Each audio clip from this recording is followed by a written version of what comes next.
Salut, c'est Florent et bienvenue sur le podcast des nouveaux rentiers. Aujourd'hui, on va voir comment investir tes premiers 1 000 € en bourse parce que c'est une question qu'on me pose souvent sur les réseaux sociaux. Donc je vais y répondre aujourd'hui dans ce nouveau podcast. Donc si je devais repartir de zéro et investir mes premiers 1 000 € en bourse, voici ce que je ferais à ta place si je devais repartir complètement de zéro. Comprendre déjà une fois pour toutes que les fonds font pas mieux que les indices sur le long terme. C'est pas quelque chose que je sors de mon chapeau. Tu peux aller voir un site qui s'appelle spglobal.com ou alors tu tapes Spiva sur Google, SPIVA.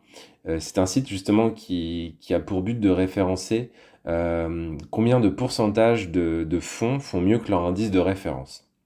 Et tu l'as par pays. Donc typiquement là je suis dessus. Si tu regardes aux États-Unis, tu as 82,5% des fonds qui font moins bien que leur indice de référence qui est pour les États-Unis le SP500 sur 10 ans. C'est important aussi la durée, c'est-à-dire que plus tu regardes sur du long terme, plus tu auras de fonds en fait qui seront possiblement au-dessus. C'est-à-dire si tu regardes sur un an, c'est 58% des fonds qui s'en sortent moins bien que l'indice de référence. Donc ça veut dire que tu as 40% des fonds qui arrivent à faire mieux que le SP500. Sur 3 ans, ça donne quoi? Sur 3 ans, tu passes à 67% déjà, qui n'arrivent pas à battre le marché. Sur 5 ans, tu passes à 72%. Et sur 10 ans, tu passes à 82,5% des fonds qui font moins bien que le SP500. On peut regarder aussi sur d'autres pays. Donc tu peux regarder au Canada, c'est 83%. Au Mexique, 88%. Au Brésil, 86%. On peut aller voir en Europe. En Europe, 84,7%. Voilà, donc ça veut dire quoi ça? Ça veut dire qu'il faut quand même trouver les bons fonds, peut-être les petits pourcentages qui restent, donc c'est-à-dire qu'il reste 17,5%, donc bon courage pour trouver ces fonds-là. Et cette étude s'arrête à 10 ans, mais je suis à peu près sûr que si on augmente la durée, plus on augmente la durée, tu vois, plus en fait le nombre de fonds qui sous-performent le marché sont importants. Ça vient du facteur humain, ça vient aussi des frais, parce que les fonds, il y a des experts et du coup, il faut bien payer les experts. Donc justement, on va parler de tout ça. Donc si tu te poses encore la question déjà de savoir si tu dois confier ton argent à des fonds. Donc des fonds, c'est quoi? C'est ce qu'on te propose en assurance vie, par exemple, ou même en PEA, en gestion pilotée, ou si tu as des parts comment on dit ça, des participations bénéfices, intéressements et tout. À part des fonds qui ont des rendements fixes, dans ma ancienne boîte, par exemple, c'était le cas. J'avais un fonds qui me versait 6%, voilà, de sûr. Et encore, je mettais pas dessus, mais à part ces fonds-là, franchement, je te conseille vraiment de gérer par toi-même et donc de mettre sur des trackers ou des ETF, Exchange Traded Fund, parce que en fait, sur le long terme, si tu prends un tracker qui suit le SP500, et bah, tu feras mieux en fait que 82,5% des fonds, donc des experts sur les 10 prochaines années, probablement. Donc autant investir vraiment sur un tracker qui suit directement un indice plutôt que des fonds qui sont gérés par des experts. Certains fonds feront sans doute mieux quand même, puisque t'en as 17,5% qui font mieux, mais c'est très peu probable plus on allonge la durée de temps, comme je disais, à cause notamment des frais de gestion de ces fonds, parce qu'il faut bien payer tout ce beau monde, tous ces experts de la finance qui passent leur journée à analyser des sociétés. Donc voilà, ça c'est vraiment, ça paraît tout bête, ça paraît vraiment tout con, mais j'ai mis 6 ans à le comprendre, donc c'est pour ça que j'insiste vraiment là-dessus. Si ça peut t'éviter de perdre 6 ans de ta vie à essayer d'investir sur des actions à dividendes ou de suivre des newsletters ou des choses comme ça, bah déjà je t'ai fait gagner 6 ans de ta vie, de ta vie d'investisseur en tout cas. Voilà. Donc avec 1 000 €, il faut faire simple aussi. Il faut pas se prendre la tête. Faut pas te prendre la tête sur des stratégies obscures justement avec dividendes. parce que tu vas juste perdre ton temps et si tu perds ton temps, bah, tu perds ton argent. Tu vas passer ton temps à analyser des sociétés comme le font les experts, sauf que, à raison du contraire, si tu écoutes ce podcast, tu n'es sûrement pas un expert de la bourse ou de la finance. Donc n'essaye pas de faire mieux que les experts qui font déjà moins bien que le marché. Voilà. Si tu crois ensuite, c'est une histoire de conviction personnelle ensuite.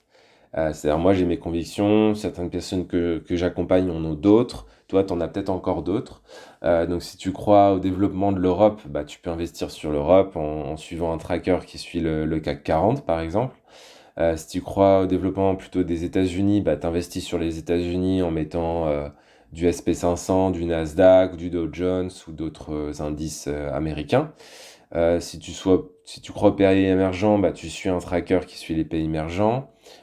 Tu peux, avec les trackers, ce qui est cool, c'est qu'on peut faire vraiment plein de choses. Tu peux même, si tu sais pas trop, si tu es un peu perdu et que tu débutes, le mieux, c'est vraiment d'investir sans te prendre la tête et de prendre un tracker qui suit le monde entier. Donc, tu as des trackers comme les MSCI World, tu tapes MSCI World, et tu trouveras sur des trackers, des ETF qui suivent le monde entier, et comme ça, tu n'as même pas à te prendre la tête de sectoriser, pour la partie action en tout cas, de mettre des secteurs ou des zones, et tu seras sûr d'être bien diversifié et bien investi sans te prendre la tête. Ça, c'est vraiment pourquoi faire compliqué quand on peut faire simple. Euh, C'en est un exemple vraiment. Je pense que quand tu es complet débutant, tu feras certainement mieux que la plupart des gens si tu fais ça. Euh, je trouve qu'en fait, en bourse, il y a une vraie tendance à se créer des stratégies bizarres, à faire du pseudo-trading, à se prendre pour un gestionnaire de fonds. Donc moi, ce que je te propose par rapport à la bourse dans ce podcast notamment, c'est d'oublier tout cela, investir ton argent à somme fixe, à date fixe, tous les mois et de pas te prendre la tête. C'est vraiment, à mon sens, le meilleur moyen de te faire grossir ton patrimoine sur le long terme. Euh, donc voilà, ça je voulais vraiment que tu en prennes conscience, surtout si tu commences avec 1 000 € pour commencer, te prends pas la tête, suis un tracker et ça ira bien pour toi. Et ça m'amène aussi à mon troisième point qui n'est pas peur des crises.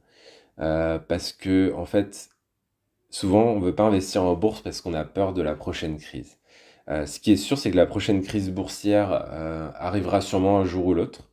Mais il faut pas en avoir peur, en fait. Il faut que tu changes ton état émotionnel par rapport à une crise boursière. En fait, si tu investis à date fixe et à montant fixe, ça veut dire que tu vas juste pouvoir investir pour moins cher pendant quelques mois ou même quelques années. En fait, c'est comme si tu achetais une maison à -20, -30, -40% de sa valeur pendant une période de temps qui va être plus ou moins longue selon la durée de la crise. Donc il y a souvent une raison pour l'immobilier. Peut-être un mauvais voisinage, un vice caché, beaucoup de travaux, une toiture en mauvais état, une façade à refaire. Voilà, t'as compris le principe.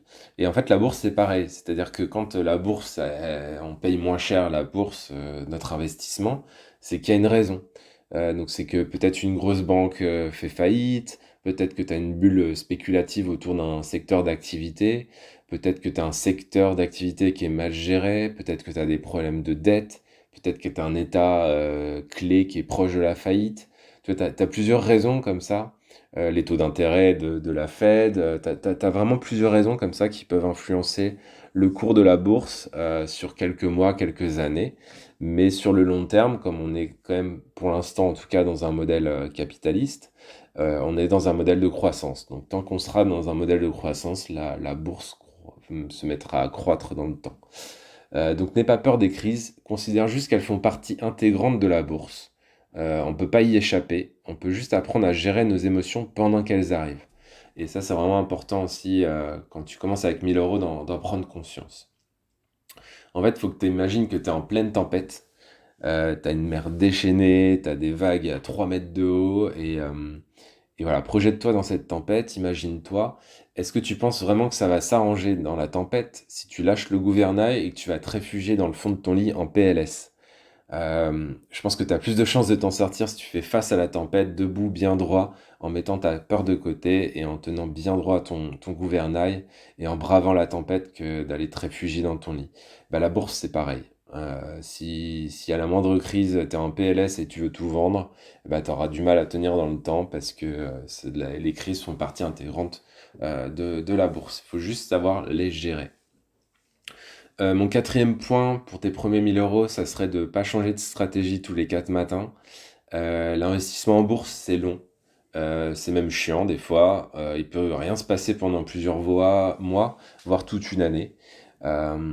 Et quand tu investis tes premiers 1 000 euros, bah, tu investis pour les 5 ou les 10 prochaines années de ta vie. Donc change pas de stratégie toutes les semaines parce que ça baisse ou parce que ça monte au jour le jour. En fait, si tu commences à avoir cette attitude, tu vas juste te mettre à faire du pseudo-trading sans succès parce que, preuve du contraire, t'es pas un trader et du coup, tu vas juste perdre de l'argent. Donc fais attention à ça, garde bien ta stratégie sur le long terme.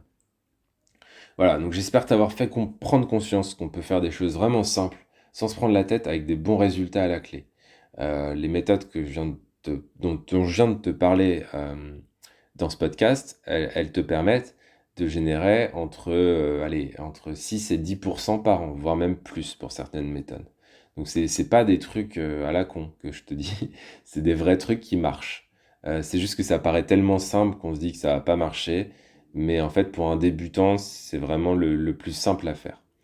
Donc voilà, j'espère que ça va pouvoir te servir dans tes investissements en bourse.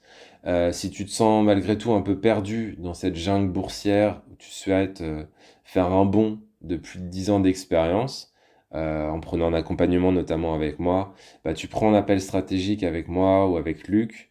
Tu as la description et le lien, plutôt le lien qui est dans la description de ce podcast. Tu prends un rendez-vous et puis on répondra à toutes tes questions sur la bourse et on t'orientera vers la bonne direction en fonction de ta situation actuelle. Quand je dis on, c'est que des fois tu peux tomber sur moi, des fois tu peux tomber sur Luc qui m'aide à prendre les appels en fonction du créneau que tu choisiras. Donc voilà, j'espère que ça va te servir dans tes investissements en bourse pour faire tes premiers pas en bourse. Tu as aussi toujours la méthode BTP pour boost ton patrimoine qui est offerte. Je te mettrai aussi le lien dans la description de ce podcast. N'hésite pas, si tu as la moindre question, etc., bah, n'hésite pas à partager, répondre, mettre des commentaires dans ce podcast. Et moi, je te dis à bientôt, à la semaine prochaine, et je te souhaite une belle journée. Ciao, ciao, ciao!